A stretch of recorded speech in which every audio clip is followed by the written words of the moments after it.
Welcome to Eyes on Entertainment. My name is ZAFE, your host with the most flavor and taste. And today I'm here with the lovely Hadi. How do I say your name? Hind Meddeb. Yes, exactly. Hind Meddeb. I'm here with the lovely Hind Meddeb. And we're here to talk about your lovely film, your amazing film.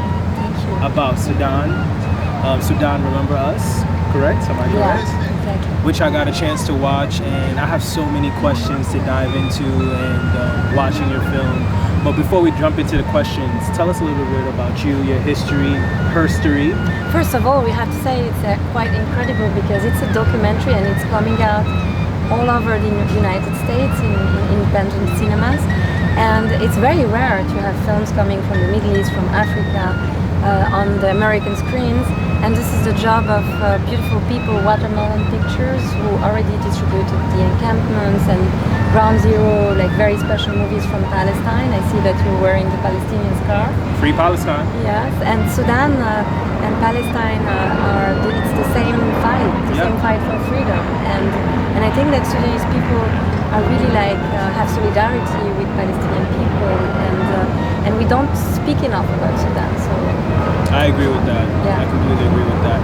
What inspired you to create this film and centering Sudan and the personal collective stories that you did to aim to highlight through this project? Maybe because I'm African myself. Like my mom is half Moroccan, half Algerian. My dad is from Tunisia, so I'm North African.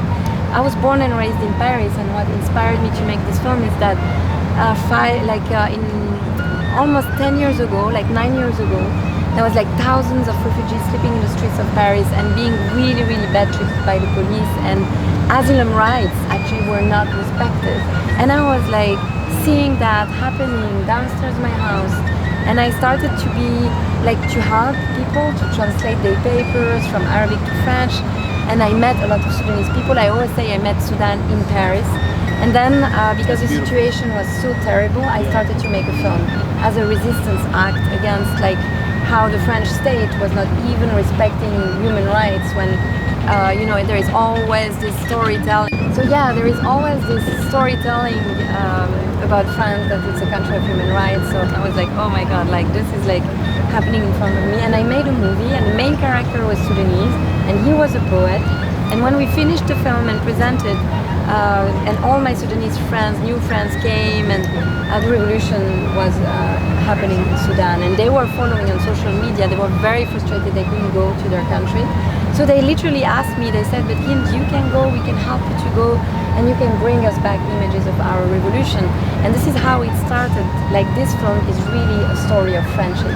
I didn't go to Sudan to cover historical events or a revolution. I really went to Sudan because I wanted to understand where my friends, my Sudanese friends who came to Paris came from. Yeah, that's such a beautiful thing. I think that friendship, you said keyword, friendship, solidarity, is a real thing. What does that word friendship mean to you? It means everything, because then the friendship that started in Paris continued in Khartoum. When I arrived in Sudan, I made new friends, incredible people, and I saw so many things in common. I identified myself to the fight of the Sudanese people for freedom, and I felt what the Sudanese people were accomplishing is really something that can inspire every one of us. And it can inspire an American citizen who today, with all the things happening in the country, would to fight for his own rights. And it can inspire someone in another African country. It can inspire someone in Hong Kong, where people were fighting against the change of the constitution in their country. So it's really, what you see in this film is a universal fight. Yeah. But the fact is that Sudanese people do this fight in a very specific way. Right. They use poetry, they use the power of the words in such a strong way that maybe can remember us the beginning of rap music in the United States. Something like that. Yeah, it's very similar to that. Yeah. It's in Arabic, and you see how much the Arabic language is beautiful. And when people in the film sing or say poetry, you feel it's not just about being on stage. Right. It's much more. They're being on stage of the history, and it's a question of life or death when they do that. That's amazing. I think. How do you think the film challenges or borders the conventional narrative surrounding Sudan's history and contemporary struggle? It's true that there is something I really wanted to make the audience change its mindset. Because when we talk about Sudan, we only talk about war, dead people, famine, people who are the hunger, and we represent Sudan as a country that is waiting for humanitarian aid that would come, of course, from the West, from us, the white people. Right. And the fact is that that's the opposite. People have to understand that the reason of this war that is happening right now in Sudan is the greediness.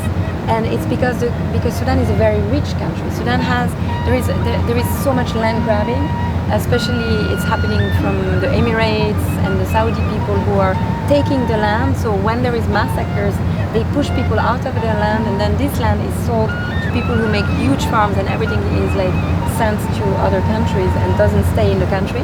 There is gold. So a lot of people are smuggling gold, especially the Russians and also the Emirati. There is uranium, there is oil. So Sudan is such a rich country, and it has been stolen to its people for decades. And this is the whole story of the film. The film is like young people, a new generation, who are reclaiming their own country. They just want to have their country back. Yeah, as they should. Yeah. Yeah, they're the original people. Exactly. You know? In what ways does Sudan Remember Us explore the relationship between memory and identity for Sudanese people? It's true that everything that is in the film disappeared, was destroyed, and especially the military, what they want is just to spread this message that if you do a revolution, you're going to lose everything. They want to terrorize the people so they will never rise again. And this film is the precious memory of these 4 years where the Sudanese people fought with all their bodies and minds and sounds to make a change in their country. And this film is for the next generations. This film doesn't belong to me anymore. It's it became it's the memory of a specific moment in Sudanese history, and any Sudanese person can take the movie and show it to people from other countries who doesn't know anything about Sudan, can show it to their own kids, can show it to build the future. So I think it's this precious memory, and the title of the film comes from that, Sudan Remember Us, because there is this idea we didn't die for nothing. Right. Remember the people who were dying for freedom and believing that they deserve a democracy. When I was watching the film, it stood out to me when the guy said, when I plant the tree that bears the fruit. Exactly. Remember me. Remember me.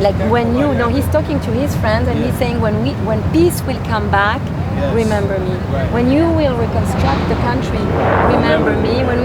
When you plant a tree and it gives delicious fruits and you taste them, remember me. It was such a beautiful And this poem is really the poem of someone who's already dead. I say in French, poème d'outre-tombe, which means it's the voice of a young man who was killed in a demonstration. He's in the sky above, and he's talking to us. That's really a beautiful poem, and that gave us the title. That's what gave the title to the movie? Yes. Wow, that poem. The idea of the title came from when I was translating the poem and doing the subtitles. I was like, yes. That's the name of the movie. Yeah. I love that. I really love that. How did you navigate capturing the diversity and perspective within Sudan, especially considering the complex social, political landscape? Actually, there was really 2 films I could have done. I could have done a movie that is explaining all the political background and historical background, but it didn't work because the way I was filming was very intimate, and it's really like a journey. You have a journal. Exactly, and you have this, and I followed the flow. Yes. And so when you watch the film, you experience what I experienced. Yes, that's how I felt when I watched it. And then I was trying to make a voiceover to give explanation and background, and the film rejected it. It didn't like it. And so then with the editor, we started to think, but how can we do? And we made this voiceover that is more like a letter to Sudan, a love letter to Sudan. That is a very intimate and minimalistic voiceover. So I'm not giving all the political background or explanations, but I hope people, when they watch the film, they feel close to the Sudanese people in the film. They have this emotion, and then they can go buy books about Sudan, read articles from the New York Times. You see what I mean? In a way, and it was not something easy, because for example the producer, he didn't agree with that. He was like, yeah, but come on, like for the audience you have to give this background, like people are not going to understand. And at the end I'm so happy we accepted that the film would be, yeah, not a classical documentary, like more like a poem. The film is more like a poem than a classical documentary. Yeah, it definitely touched me, and it felt like a poem. As a person from a Swan village, a Nubian from a Swan village, I was really connected to the I think film. you have a common ancestors with the people from Of the film. course, absolutely. I felt it. I felt, you know, I come from different parts of Africa, and storytelling, poetry, music, dancing. These are not only fights of resistance, but it's celebration, it's upliftment, it's language that we use to communicate with each other. So when I hear the poem, I felt every part of liberation, celebration, oppression, all of it in one. And it just really fed my soul to see how you went in and you went with the flow. I could tell, like, everything about this film felt like flow. That's the word. And it's really touching what you just said, and it made me think how important it is to release the film in the States, because America, the world is here. Yeah. You have people from all over the world who live here. Yeah. And you're an example of that. Yeah. So I think this film can touch the heart of so many people, and also the people who had to leave their country because of war, and they came to America, and there is many of them, Syrians, Lebanese, people from Libya, people from Somalia, Sierra Leone, Liberia, all these countries that were like destroyed by the war, and they found a refuge in the States. And when they're gonna go watch this film, they're gonna see so many things in common with the Sudanese story. I think it's such a beautiful story. What role does storytelling play in healing and reconciling with communities affected by in the Sudanese community? Like, what roles? Like, how do you think this film heals them? You know? I can't talk for them. What I can say is that we really gave the film to Sudanese communities around the world, and that the people really took the film and used it to raise attention about Sudan, to talk about Sudan, also to make their friends who didn't know nothing about their country discover Sudan. So everywhere we go, we always try to have Sudanese community involved in the Q&As, and we invite them, and we always have like people curating the Q&A. We prefer having a Sudanese person than anyone else, because Sudanese people are around the world, and the fight continues to all these people, Sudanese people who are very well organized in the States, in Canada, in England, in France, everywhere there is Sudanese people, and they continue the fight for change in their country from where they are. Can you discuss more about the title "Remember Us" and what message you hope the viewers take away regarding remember injustice? This is a film about people who were made invisible by the mainstream media. What you're gonna see in the film is something you never saw before in the mainstream media. So the real reason of the film is that it's like to make visible the invisible, Right. to give a space to people who are heroes of today. And usually in the mainstream media, you see the terrorists. Everybody knows Bin Laden, Al-Qaeda, Daesh. These people are the headlines, you know. But why we wouldn't have headlines? Young people fighting for freedom in Africa. We need that badly, more and more. And so I'm starting with this film, but I really hope this film is going to inspire more people to do the same. Yeah, it's really inspiring. It really is. What impact do you hope your film will have internationally, audiences and policy makers regarding Sudan's future? This I don't know, but it's true that I'd like to try to have the film screened in the United Nations, and try to make a thing with the HCR. Like we want to do more, but already the film was in more than 100 festivals. We won 16 awards. We were screened all over the world, and this is already something. Amazing. Yeah. But you're right. We can always do more. Absolutely, there's always options for more. Where are there particular moments during the film that challenge and transform your understanding of Sudan's resilience and hope? And hopes?